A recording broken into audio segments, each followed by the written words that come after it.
Hi Year 4.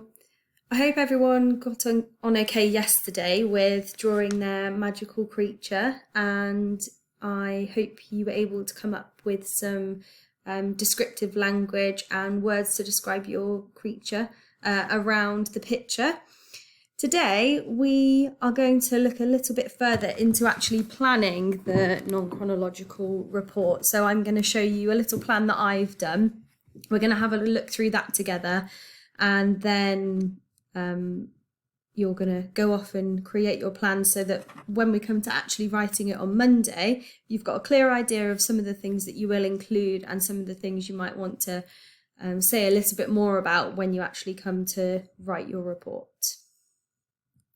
Okay, so for this lesson, you're going to need a piece of paper. So if you've got lined paper, plain paper, whatever type of paper, doesn't matter, just as long as you can write or create a small table. So you can either structure it this way, so if you want to pause me, go ahead, but you can write the title here, so the word title, then subheading, which is where we're going to write our potential subheadings. Then you're going to draw a line and then put bullet points here to write a list of the things that you will include. Or if you did want to pause it and have a look at the table that I've done, you can do. So this is the table. I've put the information in there just so we've got a bit more time to discuss it as we go along. But I've put, as you can see, subheading here, bullet points here, and I've made myself a little table. But some of you might not have a ruler to hand at home, so if you want to just do it the way that I showed you before, that's absolutely fine. So as you can see, for my title, I haven't just put the merwolf. I've decided to go for something a little bit different, something that will draw my reader in. So I've decided to call it the Mysterious and Magical Merwolf. So it's already telling them that my creature is magical. So think about that when you're writing your title. You might want to pause it as you go with this video. So you might want to think of your title now, write it, and then move on as we move through the video. So I've gone for the Mysterious and Magical Merwolf just so that they want to read on. So my subheading and bullet points. So subheading, the subheading that I'm going to write, and then I've written at least 2 bullet points in each that I would like to include. So obviously if you think of any more that you think would really add to your writing and you feel that it's really creative, and or you're showing off a certain skill like expanded noun phrases or your different sentences, then feel free to write more. But 2 bullet points is sort of what I've done, or where I've decided would be a good place to start. So for my first subheading, I have put introduction, because remember when we did the Polinsky Winter Trolls, we had a sentence or two just telling us about them to begin with. So for my introduction, I decided to just say what a merwolf is. So let's have a little look at my picture from yesterday. As you can see, it's half mermaid, half werewolf, and I have just said that straight away. And then I thought I'd give a little interesting fact so they might want to read on. So surprisingly, they live in the North Atlantic Ocean. So they might be thinking, oh, I want to know a little bit more about where they live. I'm going to read on. So maybe put a sentence about what your animal is, and a sentence giving sort of a little bit more information to the reader, something surprising. Also, when you come to start writing it on Monday, you might want to think about different ways you want to start your sentences. So using prepositions and fronted adverbials. So not always using the or a merwolf, the merwolf. You might want to think of different ways to keep your reader interested in your writing. Okay, so the next subheading that I've gone with is, what does a merwolf look like? Because when I did my picture yesterday, it was quite obvious that I'd looked into its appearance quite a lot. So I thought this would be a really important thing to mention in my non-chronological report. But also, people don't know what one looks like if I've made it up. So I need to make sure that I describe describe what my creature looks like and all of the things that it has that helps it live in that environment. So I've included its hands, blue web flippers with sharp retractable talons, and then I've included the brackets that I put in yesterday. So both its teeth and talons make it a deadly predator. So I might mention that, the fact that it's a predator, later in the report. And then I've mentioned its teeth, and I've also mentioned its head. So I've included more than 2 things in here, but that's because I've had more than 2 things to mention. So don't think it's just 2 for each paragraph. If you can think of anything else, brilliant, add it in, because it's only going to build the picture in the reader's mind. So I've included the fact that the teeth are useful for biting down on chewy sea urchins, because I might mention that later when I talk about the diet of the merwolf.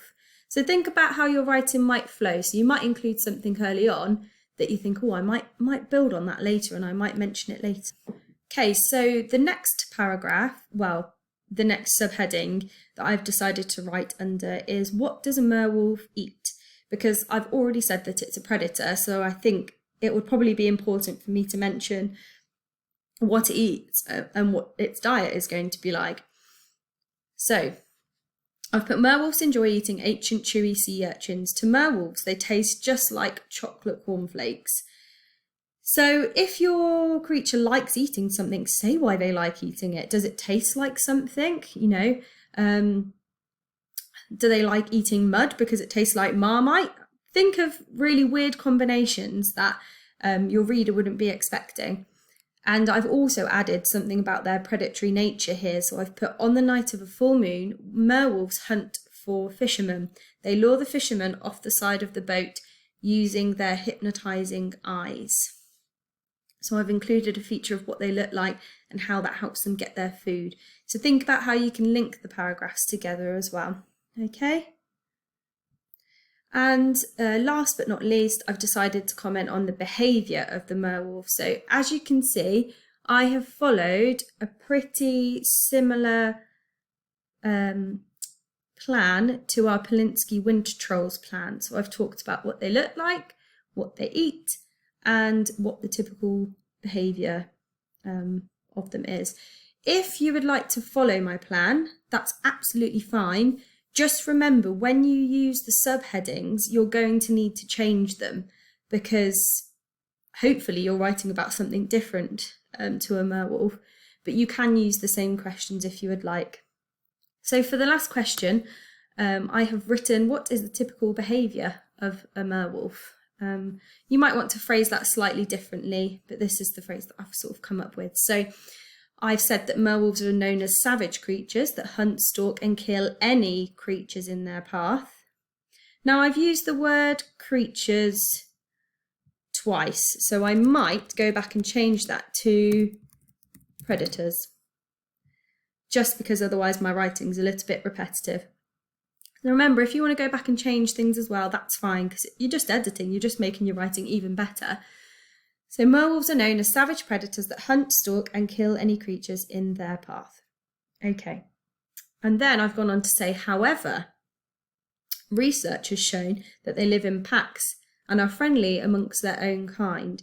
So I have said one thing, but I've kind of gone against it, talking about research. Remember when we were talking about non-chronological report, there might often be research or things that people have said, so there might be witnesses. So in your report, you might have had someone that's met your magical creature before and they know something about them, or you might have, you know, people that have done some research, some scientists.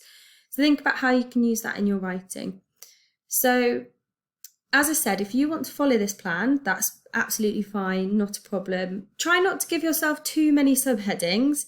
I've given myself just 1 introduction and 3 subheadings, because I think that's a manageable amount of work and I can make my writing super detailed just by using those subheadings. I've also thought that I don't have a fun fact. At the bottom of the Polinsky winter trolls, we had a fun fact about Polinsky winter trolls that really sort of drew you in as a reader. So my challenge is if you find that your parents are going to email some work to me, if they're able to, then see if you can think about a fun fact about merwolves if you can come up with one that I could maybe put on my report when we have a look at it later. And I will have a look at all your facts and then I'll see if I can select one. So don't worry if you're not able to send me one, but have a little think, because I think that might be quite a fun way of having a glimpse into some of your ideas about this. So this is what you're going to do. You're going to plan out your non-chronological report. So remember I said that you can do it like this. So put the title, subheading, and then write your subheadings with your bullet points. Or you can draw a table if you've got a ruler and draw one like this. But obviously what you put in it is going to be very different. It's not going to look like mine. So anyway, best of luck and have a lovely weekend. And I will see you on Monday for our writing then. Take care. Bye.